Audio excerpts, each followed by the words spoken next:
ఇచ్చిందేమో 50 లక్షలు, చెప్పుకునే ప్రచారం ఏమో 10 కోట్లు. కోవిడ్ సమయంలో 10 కోట్లు తన సొంత నిధులు కంపెనీల ద్వారా సేకరించి తెచ్చినాను అంటాడు. 50 లక్షలు అయితే 10 కోట్లను ప్రచారం చేసుకుంటారు. సమాధానం చెప్పాలి.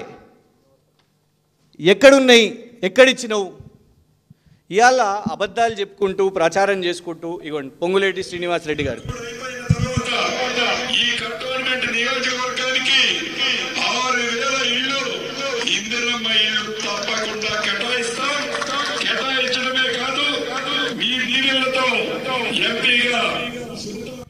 ఆరు వేల ఇంద్రమ్మ ఇల్లు అని చెప్పారు కదా. ఎక్కడున్నాయి ఆ ఇంద్రమ్మ ఇల్లు? ఇవాళ ఇంద్రమ్మ ఇల్లు లేవు. అది పాస్ పెట్టారు కొంచెం.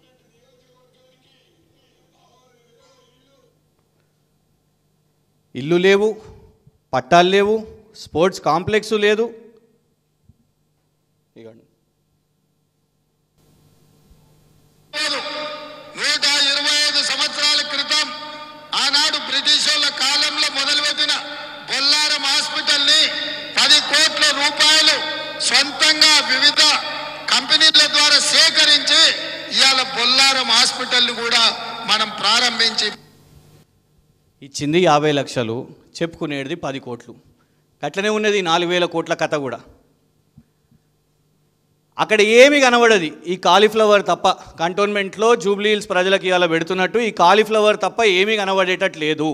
ఇవాళ మేము అందుకే సూటిగా ఒకటే అడుగుతున్నాము, రేవంత్ రెడ్డి గారు వారి ఎమ్మెల్యే గారిని పంపాలి చర్చకు. ఇగోండి ఇప్పుడే జాయిన్ అయిన మా మాజీ కంటోన్మెంట్ బోర్డు సభ్యులు, మా కంటోన్మెంటు ఉపాధ్యక్షులు, ఇన్ఛార్జ్ గారు, గజ్జల నాగేష్ గారు అందరు కూడా వచ్చి రేమత్ నగరా, ఎర్రగడ్డనా, బోరబండనా, ఎక్కడ టైం డిసైడ్ చేస్తారో, ఎక్కడ ప్లేస్ డిసైడ్ చేస్తారో వారి ఎమ్మెల్యే గారిని పంపండి. దూద్ కా దూద్, పానీ కా పానీ సాఫ్ అయిపోతుంది. దీని తర్వాత ఇంకా మళ్ళీ జూబ్లీ హిల్స్ ప్రజలను మోసం చేయకండి.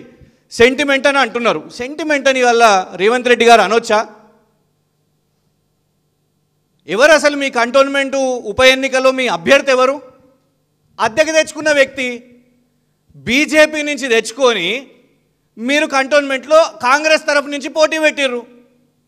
మీరు నీతులు చెప్పబట్టే సెంటిమెంటు లేదు, సెంటిమెంటు పనిచేయదు, సింపతి పనిచేయదని. కాంగ్రెస్ పరిస్థితి చూడండి. భారతీయ జనతా పార్టీ నుంచి అభ్యర్థిని తెచ్చుకొని పెట్టిన వాళ్ళు సెంటిమెంట్ గురించి రేవంత్ రెడ్డి గారా మాట్లాడేది? బరాబర్ కేసీఆర్ గారు పెట్టిన అభ్యర్థి. ఇది సెంటిమెంట్ కాదు, దాన్ని సాలిడారిటీ అంటారు. బీఆర్ఎస్ పార్టీలో ప్రతి కార్యకర్తకు గ్రామ స్థాయి వరకు కూడా ఒక మెసేజ్ ఇచ్చిర్రు మళ్ళీ కేసీఆర్ గారు. రేవంత్ రెడ్డి గారు లాగా గద్దరన్న కుమార్తెను అవసరం వచ్చినప్పుడు ఉపయోగించుకొని తర్వాత బలి చేసి వాళ్ళ పక్కన పెట్టినట్టు కాదు. గద్దరన్న పిల్లలు చట్టసభలో ఉండాలని గద్దరన్న కళ అని చెప్పిన రేవంత్ రెడ్డి గారు ఏం చేసిర్రు? వెన్నెలక్కని సైడ్ లైన్ చేసేసిర్రు. బీజేపీ నుంచి కావలసిన ఆయనని తీసుకున్నారు. ఇక వారిద్దరి మధ్యలో లావాదేవీలు ఏమైనా టికెట్ కోసం. కానీ అదే కేసీఆర్ గారు దుబ్బాకలో ఏం జరిగింది? గెలుపా ఓటమా చూడలేదు. నన్ను నమ్ముకున్న, నా పార్టీ నమ్ముకున్న కుటుంబానికి అండగా ఉంటా అని కేసీఆర్ గారు అప్పుడు స్వర్గీయ సోలిపేట రామలింగారెడ్డి గారి సతీమణికి ఇచ్చారు.